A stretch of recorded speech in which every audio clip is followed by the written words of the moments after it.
بسم اللہ الرحمن الرحیم۔ السلام علیکم ورحمۃ اللہ وبرکاتہ۔ توبہ استغفار کا ایسا ثواب جو کم ہی لوگ جانتے ہیں۔ توبہ و استغفار کی برکتیں۔ رسول اللہ صلی اللہ علیہ وآلہ وسلم کا فرمان ہے، اس شخص کے لیے سعادت ہے جو اپنے اعمال نامے میں بہت استغفار پاتا ہے۔ استغفر اللہ پڑھنے سے حکم الہی کی تعمیل ہوتی ہے۔ استغفر اللہ پڑھنے سے رزق میسر آتا ہے اور اس میں اضافہ ہوتا ہے۔ استغفر اللہ جنت میں داخلہ کا پروانہ ہے۔ استغفر اللہ پڑھنے سے گناہ معاف ہوتے ہیں اور خطائیں مٹ جاتی ہیں۔ استغفر اللہ مرنے کے بعد آدمی کے درجات کی بلندی کا باعث ہے۔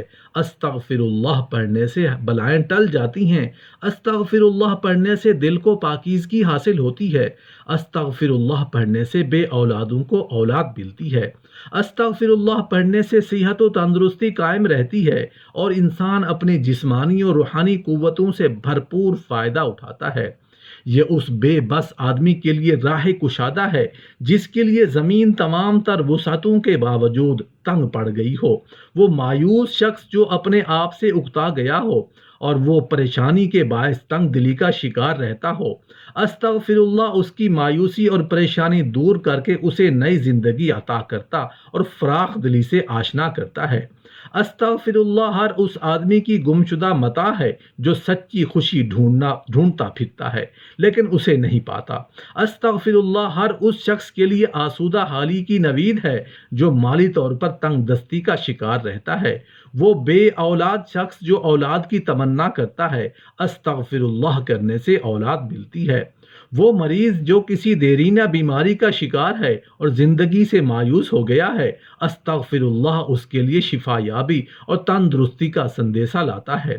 استغفر اللہ اس مریض کے لیے دوائے شافی ہے جو گناہوں کی بیماری میں مبتلا ہے۔ استغفر اللہ اس شخص کے لیے سفینہ نجات ہے جو معصیتوں کے غلیظ جوہر میں غوطے کھاتا ہے۔ استغفر اللہ اس خستہ حال آدمی کے لیے خوشحالی کا پیغام ہے جس کی کمر مصائب و مشکلات و آفات و آلام نے توڑ ڈالی ہے۔ حافظ عماد الدین ابن کثیر رحمۃ اللہ علیہ تحریر کرتے ہیں کہ حضرت عبداللہ ابن عمر رضی اللہ عنہ فرماتے ہیں، جو اپنی موت سے 1 سال پہلے توبہ کرے اللہ تعالیٰ اس کی توبہ قبول فرماتا ہے، اور جو مہینہ پہلے توبہ کرے اللہ تعالیٰ اس کی توبہ قبول فرماتا ہے، اور جو ہفتہ پہلے توبہ کرے اللہ تعالیٰ اس کی توبہ کو قبول فرماتا ہے، اور جو 1 دن پہلے توبہ کرے اللہ تعالیٰ اس کی توبہ قبول فرماتا ہے۔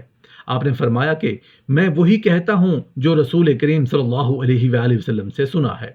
مسند احمد میں ہے کہ 4 صحابی جمع ہوئے، ان میں سے ایک نے کہا، میں نے رسول کریم صلی اللہ علیہ وآلہ وسلم سے سنا ہے، جو شخص اپنی موت سے 1 دن پہلے بھی توبہ کر لے تو اللہ تعالیٰ اس کی توبہ قبول فرماتا ہے۔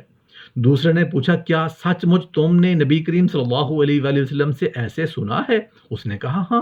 تو دوسرے نے کہا، میں نے نبی کریم صلی اللہ علیہ وآلہ وسلم سے سنا ہے کہ اگر آدھا دن پہلے بھی توبہ کر لے تو بھی اللہ تعالیٰ قبول فرماتا ہے۔ تیسرے نے کہا، تم نے یہ سنا ہے؟ کہا ہاں۔ میں نے خود سنا ہے۔ کہا، میں نے سنا ہے اگر 1 پہر پہلے توبہ نصیب ہو جائے تو وہ بھی قبول ہو جاتی ہے۔ چوتھے صحابی نے کہا، تم نے یہ سنا ہے؟ اس نے کہا ہاں۔ کہا، میں نے تو نبی کریم صلی اللہ علیہ وآلہ وسلم سے یہاں تک سنا ہے کہ جب تک اس کے نرخرے میں روح نہ آ جائے توبہ کے دروازے اس کے لیے بھی کھلے رہتے ہیں۔ قرآن مجید میں ارشاد ہوتا ہے، جب ان سے کوئی ناشائستہ کام ہو جائے یا کوئی گناہ کر بیٹھیں تو فوراً اللہ کا ذکر اور اپنے گناہوں کا استغفار کرنے لگتے ہیں۔ فی الواقع اللہ کے سوال اور کوئی گناہوں کا کوئی بخشش بھی نہیں کر سکتا، اور وہ لوگ باوجود علم کے کسی برے کام پر اڑ نہیں جاتے۔ مسند بازار میں ہے کہ ایک شخص نے نبی کریم صلی اللہ علیہ وآلہ وسلم سے عرض کی کہ مجھ سے گناہ ہو گیا۔ آپ صلی اللہ علیہ وآلہ وسلم نے فرمایا، توبہ کر لے۔ اس نے کہا، میں نے توبہ کی پھر گناہ ہو گیا۔ فرمایا، پھر توبہ کر لے۔ اس نے کہا، مجھ سے پھر گناہ ہو گیا۔ فرمایا، استغفار کیے جا یہاں تک کہ شیطان تھک جائے۔ پھر فرمایا، گناہ کو بخشنا اللہ ہی کے اختیار میں ہے۔ مسند ابو یعلا میں ہے کہ رسول کریم صلی اللہ علیہ وآلہ وسلم نے فرمایا، وہ اصرار کرنے والا اور اڑنے والا نہیں جو استغفار کرتا رہتا ہے، اگرچہ اس سے 1 دن میں 70 مرتبہ بھی گناہ ہو جائے۔ حضرت اگر رضی اللہ عنہ سے مروی ہے کہ سیدنا رسول کریم صلی اللہ علیہ وآلہ وسلم نے فرمایا، لوگوں اللہ تعالیٰ کے سامنے توبہ کیا کرو، اس لیے کہ میں خود دن میں 100 مرتبہ اللہ تعالیٰ کے سامنے توبہ کرتا ہوں۔ حضرت عبداللہ بن عمر رضی اللہ عنہ سے مروی ہے کہ سیدنا رسول کریم صلی اللہ علیہ وآلہ وسلم نے ارشاد فرمایا، جو کوئی اپنی موت سے 1 سال قبل توبہ کرے، بلکہ 1 مہینہ، ہفتہ، 1 دن، 1 گھڑی اور اونٹنی کا دودھ 1 مرتبہ دہنے کے بعد دوسری مرتبہ دہنے تک کا جو تھوڑا سا درمیانی وقفہ ہے، موت سے اتنی دیر پہلے تک بھی توبہ کرے تو قبول ہو جاتی ہے۔ حضرت صفوان بن عسال رضی اللہ عنہ نے سیدنا نبی کریم صلی اللہ علیہ وآلہ وسلم سے روایت کی ہے کہ اللہ تعالیٰ نے مغرب کی طرف ایک دروازہ توبہ کے لیے بنایا ہے، اس کی چوڑائی 70 سال کی مسافت کے برابر ہے، جو کبھی بند نہ ہوگا یہاں تک کہ سورج مغرب سے نکلے، یعنی قریب قیامت باب توبہ بند کر دیا جائے گا۔ حضرت براء بن عازب رضی اللہ عنہ فرماتے ہیں کہ سیدنا نبی کریم صلی اللہ علیہ وآلہ وسلم نے فرمایا کہ جب 2 مسلمان ملاقات کے وقت مصافحہ کرتے ہیں اور اللہ تعالیٰ کی تعریف کرتے ہیں اور اللہ تعالیٰ سے مغفرت مانگتے ہیں تو ان کی مغفرت کر دی جاتی ہے۔ حضرت عبداللہ بن بصر رضی اللہ عنہ فرماتے ہیں کہ میں نے سیدنا رسول کریم صلی اللہ علیہ وآلہ وسلم کو یہ فرماتے سنا کہ خوشخبری ہے اس شخص کے لیے جو روز محشر اپنے اعمال نامے میں زیادہ استغفار پائے۔ حضرت ابو ہریرہ رضی اللہ عنہ سے مروی ہے کہ میں نے نبی کریم صلی اللہ علیہ وآلہ وسلم کو یہ فرماتے ہوئے سنا کہ کوئی بندہ جب گناہ کر لیتا ہے پھر ندامت سے کہتا ہے، میرے پروردگار میں تو گناہ کر بیٹھا، اب تو مجھے معاف فرما دے، تو اللہ تعالیٰ فرشتوں سے فرماتا ہے کہ میرا بندہ یہ جانتا ہے کہ اس کا کوئی رب ہے جو گناہوں کو معاف کرتا ہے اور ان پر گرفت بھی کر سکتا ہے، سن لو میں نے اپنے بندے کی مغفرت کر دی۔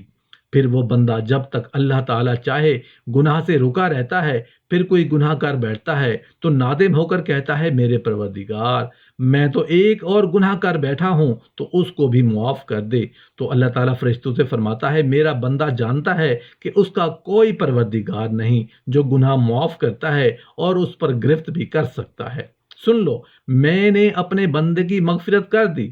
پھر وہ بندہ جب تک اللہ چاہے گناہ سے رکا رہتا ہے، اس کے بعد پھر کوئی گناہ کر بیٹھتا ہے تو ندامت سے کہتا ہے، میرے پروردگار میں تو ایک اور گناہ کر بیٹھا ہوں تو اس کو بھی معاف فرما دے، تو اللہ تعالیٰ فرشتوں سے فرماتا ہے کیا میرا بندہ یہ جانتا ہے کہ اس کا کوئی پروردگار ہے جو گناہ معاف کرتا ہے اور اس پر پکڑ بھی کر سکتا ہے۔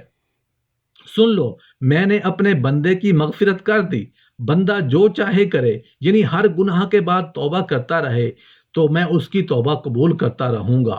حضرت ابو سعید خدری رضی اللہ عنہ سے مروی ہے کہ نبی کریم صلی اللہ علیہ وآلہ وسلم نے فرمایا، جو شخص وضو کر کے یہ کہے سبحانک اللہم وبحمدک اشہد ان لا الہ الا انت استغفرک واتوب الیک، تو یہ الفاظ ایک مہر شدہ برتن میں محفوظ کر کے عرش کے نیچے رکھ دیے جائیں گے، پھر قیامت کے دن یہ مہر نہیں توڑی جائے گی۔ حضرت انس رضی اللہ عنہ سے مروی ہے کہ نبی کریم صلی اللہ علیہ وآلہ وسلم نے فرمایا، نگرانی کرنے والے 2 فرشتے یعنی اعمال لکھنے والے اللہ تعالیٰ کی بارگاہ میں کسی بھی روز کسی کا اعمال نامہ پیش کرتے ہیں اور اس کے اول و آخر میں استغفار لکھا ہوتا ہے تو اللہ تعالیٰ فرماتا ہے کہ میں نے اپنے بندہ کا وہ سب کچھ معاف کر دیا جو اس اعمال نامہ کے اول و آخر کے درمیان ہے۔